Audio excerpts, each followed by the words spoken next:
করতেছিলাম। মিথ্যা বলার কোনো দরকার নাই, আমি জানি আপনি কি করেন। আপনি অনেক ভয়ঙ্কর মানুষ। আমি চলো আমরা বাসায় যাই। হ্যাঁ চলো। এই দাঁড়াও, শোনো, আমি দেখতে একটু অন্যরকম, মানুষ ভালো, সহজ সরল। সেটা তো দেখতেই পাচ্ছি আপনি কিরকম মানুষ। তোর নাম এসব কি শুনি?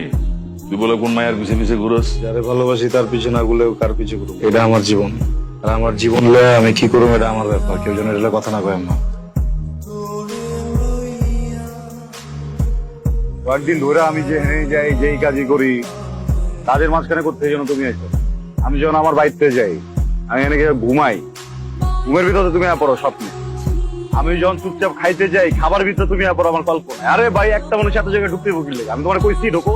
হ্যাঁ, আমার দিক দিয়া আই লাভ, তোমার দিক দিয়া কি? কখনো সম্ভব না। তার প্রধান কারণ হচ্ছে এই যে এগুলা আপনারা আমাকে হাত পা বেঁধে মুখ বেঁধে এরকম করে নিয়ে আসছেন, এভাবে ভালোবাসা হয় না তো। এটা সমস্যা তো, এগুলো ছেড়ে দিবো। সব ছেড়ে দেবো, সব। এই জায়গায় যত ধান্দা পাতি ব্যবসা সব ছেড়ে দেবো আমি, কোনো সমস্যা নাই। তুমি একবার বলো। আপনার কাছে একটা গান আছে না সবসময় নিয়ে ঘুরেন, পিস্তল, আপনি সেটা দিয়ে আমাকে মেরে ফেলেন, আমি মরে যাব, তারপরেও আমি কখনো এরকম একটা ভায়োলেন্ট মানুষের সাথে আমার লাইফ কাটাবো না। তুমি যেটা চাইছো ওটা যদি উল্টা করে দিই